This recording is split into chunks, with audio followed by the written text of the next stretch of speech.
Name. Who? Riggs? Seemed to me like there was a Jerry Riggs or something like that up in that area. He was sheriff at one time.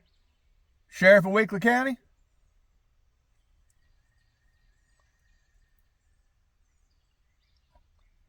That must have been in the 60s. Could have been. Yeah. Huh? He just passed away about 3 years ago. Does he live here? Or did he live down in Weakley County? Oh, he always lived in Weakley County. He was born in Weakley County. Okay. See, Mike Wilson, he was a sheriff down there for, I guess, about 27 years, something like that. And the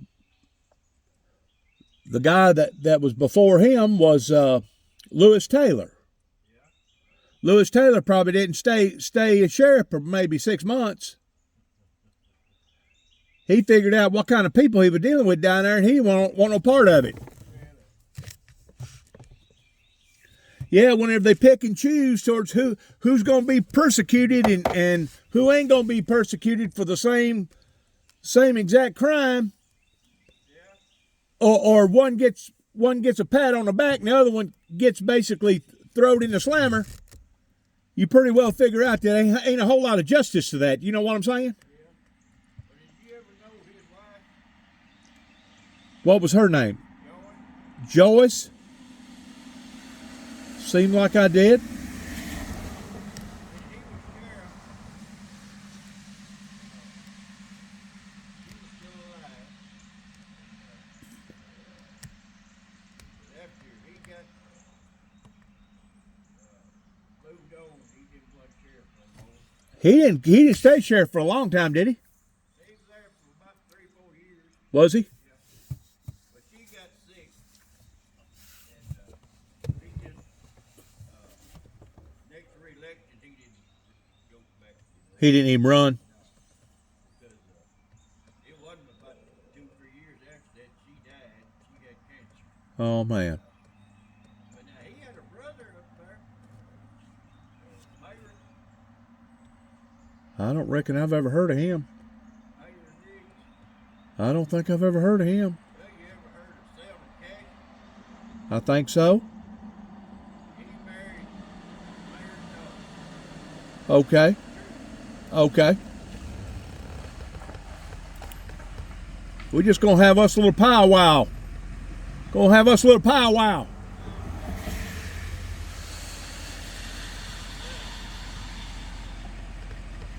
ever know a Louis Riggs? Uh-uh. That was Jerry's daddy. Okay. What's up? Ain't nothing, mate. Them mosquitoes ain't even biting. Oh, they never bite. Creek's out a little bit. But he was carpenter all his life. So you've had a lot of dealings with them up there in Weakley County? Oh, yeah. My sister still lives up there. She does. Who is she? Janet, Tuberville. Don't know her. They live out like you're going toward Duketon. Okay. Got a farm right there. But it's I got a cousin. I bet you I know who you know. You remember Richard Cooper? Yes, sir. I figured you did. I live about a quarter mile from his house, or where he was originally from. I know all them Cooper boys down in there. Farmers? You live back toward town from where he is? Or you live past it? I live in Hop End. Davy Crockett Bottom is where I live.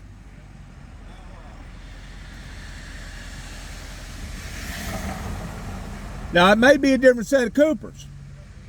His father's name was Bill Cooper.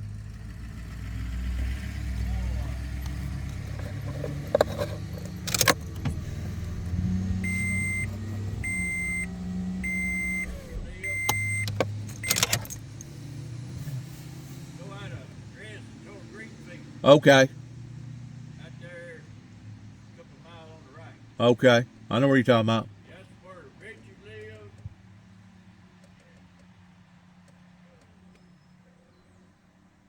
Not Jack. You must have had a lot of dealings with them back in there. What'd you do? Some carpenter work back in there or something? I helped my granddad build that house back toward town, about half a mile from his house. Okay. Yeah, Did you ever know anybody from down there side on you hop in? I know one fella, Mac Bob Goodman. Bob Goodman? He's my lawnmower man. Right? He's pretty sharp. Yep. Yeah, he He just lives back in the bottoms of Greenfield, don't he? lives right there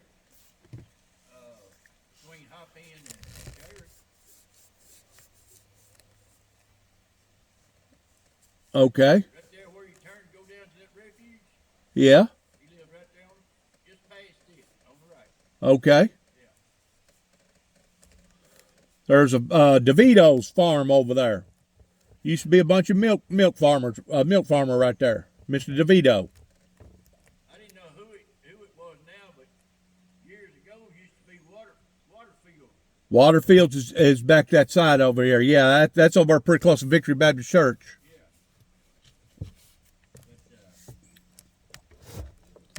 But yeah, after Richard was over the city of Dresden, and he'd been a plumber all his life, and that position came up. He said, "Hell, we can use a good plumber." So hell, they hired him.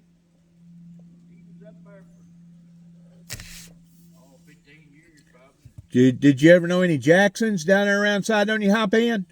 No, Bob, that's the only one I know right. Oh, Yeah. but when Richard retired, his son Kerry took over, and I don't want to have nothing to do with none of them down in there pertaining to the law, because as far as I'm concerned, they're crookeder than a dog's back leg. one thing about Kerry though, But it's probably that way up here too, ain't it? oh yeah, I mean, it's a buddy system. You know what I'm saying? hell, our sheriff got them. He's got $100,000. He can't even find it. He swears up now. That motherfucker knows where it is. Who is the sheriff? Who is the sheriff over here? I couldn't call his name bad to. Well, you know, they caught that guy over there in Gibson County a few years ago, and basically all he got was a slap on the back of the hand. What was he doing? Embezzlement. Oh, yeah. I think they got him and 2 or 3 secretaries too. Embezzling money from the people. And you know, the harder times get, the more we're going to see a lot more of that. You know it? The sheriff before him did the same fucking thing. How about Crooms? Did you ever know Crooms over there in Dyer County? Yeah. Did you? Was he mean as a snake? They wasn't in Dyer County, was it?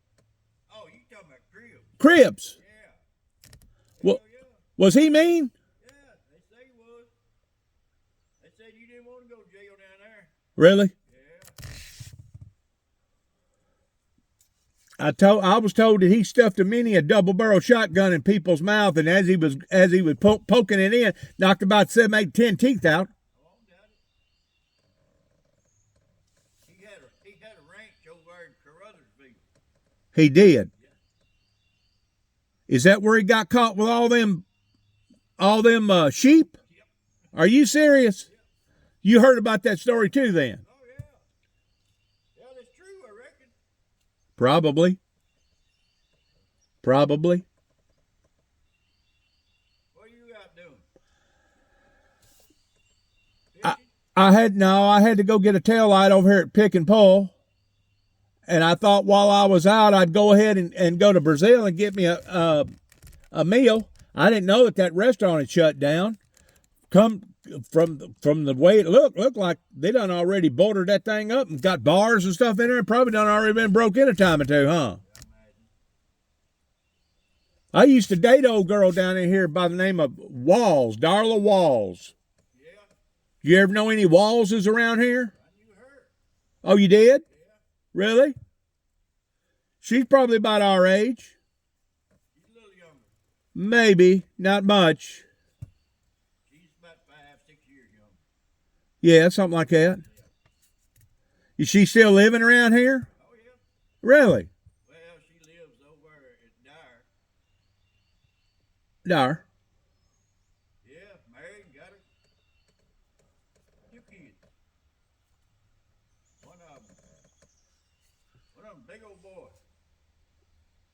And then that girl, yeah, she's just like her mom. Yeah. But married Randy.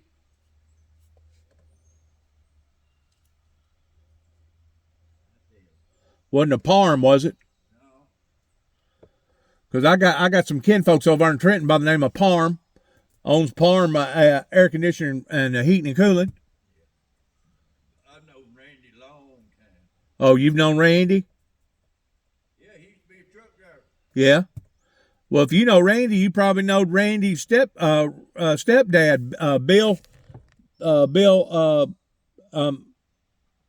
Charles Jordan that run the Dyer Motors Company down there in Dyer for about 35, 40 years. Yeah, yeah, He done body work in Dyer Motor there. yeah. That's Randy's stepfather, because he married Reba. Reba's the daughter to heck. That man's still living. He lives down over over at Paris Landing. Still takes care of himself. Mows his own yard. Still does things around the house. 91 years old. I won't never make it that long. 91.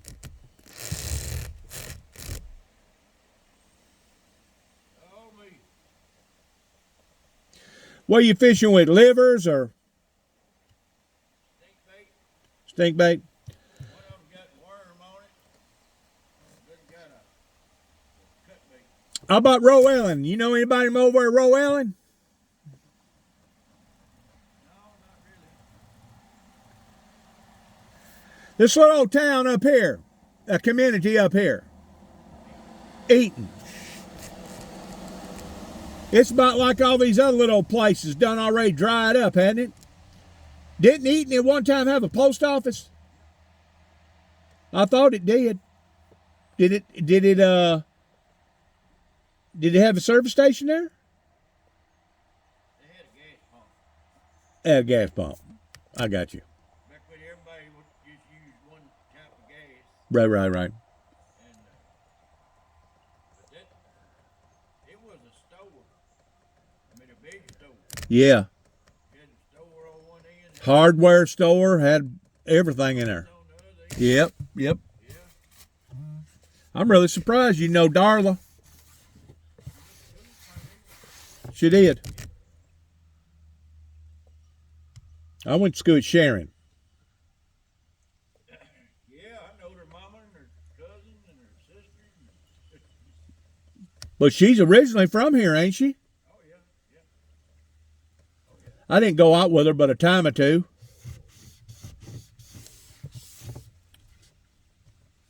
At the time, which would have been probably 78, Yeah. maybe 77. She wasn't really that bad looking.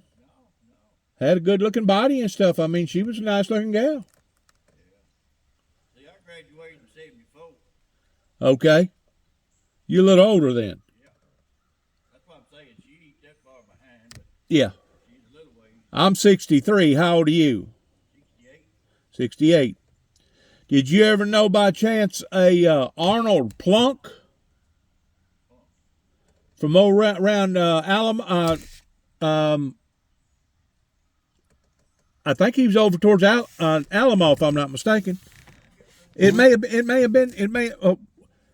Whenever you go to that little store that I'm talking about that they locked up, what's the name of that town right there, that community? Eaton. That's Eaton. Brazil. Well, you came through Brazil. I did, didn't I? Is Brazil where that little town, where that little restaurant used to be that they shut down?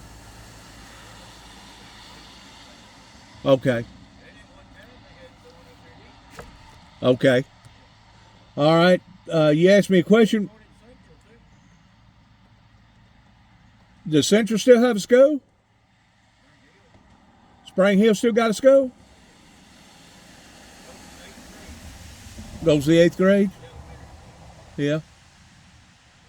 They don't have to have security down there, do they? They got one man down there. They do. County cop. Did you see the news last night on Memphis News where two old boys down there went to the smoke shop down there in Dyersburg and shot it up and killed one another? Yeah, I caught it this morning on Facebook News. Now the reason, once I realized that restaurant was shut down, I thought, well, I'm gonna come on down here into the creek, see what's going on, because usually you can find somebody down here fishing. And I was gonna go on up, probably about another 3 or 4 miles. There's a guy over on the left-hand side that used to sell a bunch of barrels. Oh, you ain't got to go that far. Maybe just a couple miles. Maybe 1 mile. Okay. Does he still got them barrels? Does he still sell barrels? Yeah. Does he? Do you got, huh? $10 a piece. Yeah, that's a good price. I figured while I was into my truck, because ordinarily I travel in my Honda. I got a 99 Honda Accord. Yeah. And like I said, I had to go to Pick and Pull and get a tail light. I wound up backing in one of my poles. I had an operation on my left ankle, and I backed into one of my poles, and I smacked it pretty good. I smacked it hard enough that it put a bad hickey on the back end of the bumper, and I hated that too, because this thing didn't have really no scratches nowhere on it. Yeah, I'll have to get the heat gun out, heat that rubber bumper up, and then pop it back out, and then jerk that tail light out and put that other one in. They let me have that tail light for $20. Heck, you can't hardly buy nothing no more for $20. Oh, that's pretty good. Not when it comes to an automobile. I guarantee you I could call Honda dealership in Jackson or Dyersburg. I don't even know if Dyersburg got a Honda place. But probably a tail light brand new. Of course, it'd be 100 years old. They'd call it brand new. It'd probably cost over $100. You know it? Oh, yeah. I blowed out a front tire on my lawnmower last time I mowed. Of course, it's just a little old 15 6x6. Called up there to see how much one was. $55 damn dollars. I said, well, hell, I'll call somebody else. Hell, $55 damn dollars. This old guy down here that's got them barrels, Yeah. about half the time he ain't at home. And he's got somebody lives in behind his house there. Is that his brother? That's the son. That's his son? Yeah. Well, who do I need to talk to be able to get a barrel? Do you got his telephone number where you can call him? No, I ain't got his phone number. I usually just drive up there. He's usually there. Is he? Yeah. He may be in the house, but he'll come out. Will he? Yeah. Of course, he knows me. I just drove around there and loaded up a barrel and stopped in the driveway on the way out. But I figured I'd kill 2 birds with 1 stone while I was down this way with my truck. I couldn't drive my car because I was afraid if I drove my car, I'd get a ticket. oh, First thing you know, good and well, cop get in behind me coming through Trenton or Dyer. Yeah. Next thing you know, they'd blue light me because it busted it all to pieces. It didn't just crack it; it actually busted it up. yeah. They've been writing all over your truck. Oh, that's me. Whenever they put a bomb in the back end of my truck Yeah. and exploded it, Yeah. blowed the windows plumb out of it, down there in Oklahoma, around the Oklahoma bombing place where that boy killed all them people. Yeah. Put me all over national news and tried to make me out to be another would be Timothy McVeigh homegrown terrorist. Oh, hell. Yes, sir. And they don't play with that shit no more. Oh, no. Just no. You looking at 20 to life, just basically just the pure principle of even thinking about doing something like that.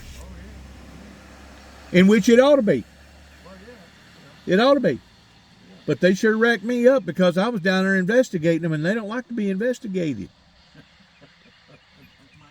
No, sir. They don't like for people to come in and investigate the investigators. Yeah. And basically, I went to Waco first, down around Mount Carmel, where the government killed all them people, burnt them people up, and I found out what was going on there, pretending how the ATF basically went in there and sabotaged them people and entrapped them and sold them a bunch of guns. Yeah. And then turned around and busted them for the guns because they didn't pay a certain tax.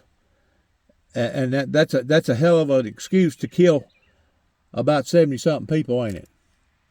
And, of course, Timothy McVeigh was there whenever all that stuff was going on, that 51-day standoff. Yeah. And after it occurred, well, let me put it this way. For 6.5 hours, the United States government pumped over 90 canisters of tear gas in that building. Damn. Now stuff like that they don't advertise. No. Just like the ATF, the only thing that we heard out of the news media was that it was a clan of people that was somebody that thought that he was Jesus Christ, and then they made it up towards the reason why that they done what they done was because there was immoral sexual behavior going on with that individual. What was his name? David Koresh, said that he was down there having sex with those young girls down there that the parents gave him permission towards, in which there's no doubt, I'm sure probably some of that went on. Oh, yeah. But that wasn't the primary purpose for them busting them people. Yeah. The primary purpose from them busting them people was over the good old American dollar bill. Oh, yeah. The ATF basically set them people up towards going down there to Fast and Furious down there on the border, down there at the Mexico border. Yeah. And they went to buying a bunch of guns, and then they went to go to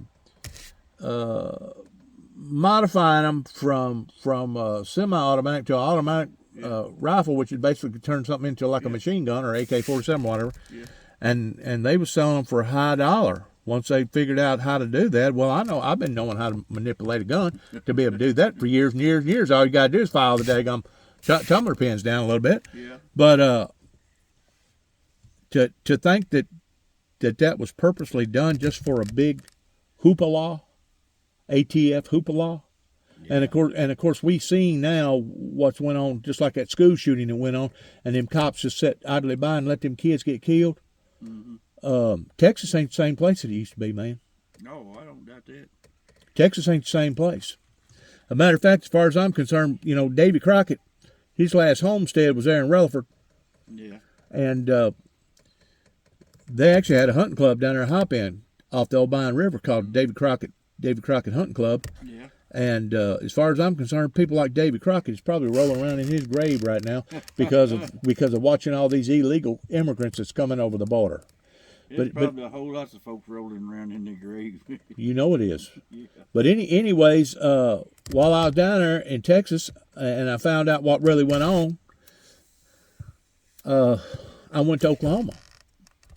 I rolled up my sleeves and done some private investigating work over there, journalist investigating work. And those people, they don't like it whenever somebody comes in and gets to asking them too many questions. And what they was basically going to do was they was going to frame me up, another frame-up job, toward trying to make me look like that I was the bad guy. Yeah. And come to find out, I wasn't the bad guy. You know who the bad guy was? It was the authorities in that freaking town. Oh, I'm sure. Yes, sir. Oh, yeah. See, it was Oklahoma. And that's soon fixing to come up. I think it's 19th of April or something like that, whenever the anniversary on that. But it was Timothy McVeigh that brought a rider truck in there with 3,000 pounds of ammonium nitrate that was going to vindicate those people's deaths of the way that they died down there in Waco. Because Oklahoma was basically the headquarters. Oklahoma was taking all the orders from Washington, D.C. Turn the lights up, turn the lights down, play the music louder, do this, do that. It was a 51-day standoff. Well, they had to go out of Texas because it was so much media display. They wanted to get away from the big hype, so they basically set up headquarters in Oklahoma City, Oklahoma. and they didn't reveal the truth pertaining to what actually occurred. Well, they don't tell the truth about nothing no more. Just about it. They cover up their own tracks, don't they? Oh, yeah. And somebody like me go in there and basically being a whistleblower and identify that they was a cover-up, Yeah. a total cover-up. Yeah. There was no way that Ryder truck killed all them people. That was 168 people that got killed that day. Matter of fact, I talked to one of the initial investigators that was a bomb expert that worked in Los Alamos, New Mexico. It was just a freak thing that I bumped into this guy because I've been all over the countryside. Mm-hmm. And he told me that they got a telephone call about 24 hours after the bombing took place in Oklahoma. And about 4 other ones was called upon going down there investigating toward trying to figure out what all happened. And when it was all said and done with, they said not only did they believe that it was a bomb over here pertaining to the Ryder truck, but they thought that it was possibly a bomb over here next to the building, and possibly even a bomb up from the building. That their account was that it would have probably taken about 3 different blasts to cause that much damage. Yeah. And we're talking about professional bomb people that work for the Army, you know? Well, they swept that all under the rug. That was too complex. You know why? Within 6 hours after that building blowed up, they shut the recovery down. Then told everybody to back up. And the reason why is because they was in there pulling a bunch of papers out, stuff that they didn't want the public to know about, that was associated with the Waco incident. Yeah. And while they was in there, they found a bunch of detonators. They found hundreds of detonators down in the basement. Oh, shit. Yes, sir.